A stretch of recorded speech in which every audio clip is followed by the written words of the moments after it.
જેતપુરમાં જાહેર માર્ગો પર મૂંગા પશુઓનું રસ્તા રોકો આંદોલન જવાબદાર કોણ?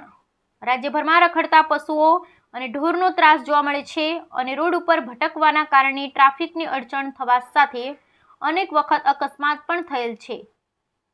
આવી જ પરિસ્થિતિ રાજકોટના જેતપુરમાં જોવા મળી રહી છે અને અહીં પણ તંત્રના સમસ્યા સામે ઉદાસીન જોવા મળે છે.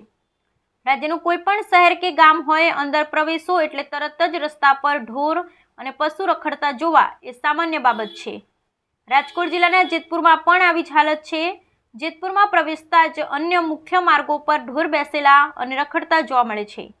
અહીં રોડ ઉપર રખડતા ઢોર જોવા તે સામાન્ય બાબત છે, ત્યારે શહેરના ગમે તે રોડ અને રસ્તા અને વિસ્તારમાં ઢોરનો ત્રાસ અને ટ્રાફિકને અડચણરૂપ જોવા મળશે.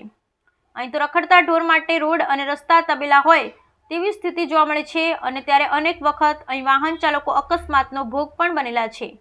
અનેક વખત અકસ્માત અને દુર્ઘટના બાદ પણ અહીં રોડ ઉપર ઢોરનું સામ્રાજ્ય વધતું જાય છે અને તંત્ર કોઈ ધ્યાન દેતું નથી તેવા લોકોએ આક્ષેપ કર્યા હતા. ત્યારે પાલિકાએ રસ્તા પરથી રખડતા ઢોર હટાવવાની માંગ લોકો કરી રહ્યા છે. રખડતા ઢોર પર અડીંગો જમાવીને બેઠા હોવાથી વાહન ચાલકો અને રાહદારીઓને મુશ્કેલી પડી છે અને અકસ્માત થવાની પણ શક્યતા છે. ત્યારે રખડતા ઢોરથી અનેક વાહન ચાલકો અડફેટે આવવાથી ઈજાગ્રસ્ત પણ થતા હોય છે અને જીવ ગુમાવવાનો પણ વારો આવતો હોય છે. ત્યારે ઢોર રોડ ઉપરથી દૂર કરવાની કામગીરી કરવાની માંગ કરી છે. જેતપુર શહેરની પણ રખડતા ઢોરની સમસ્યાને લઈ નગરપાલિકા દ્વારા એક ટીમ બનાવી રોડ ઉપરથી ઢોર દૂર કામગીરી કરવામાં આવશે.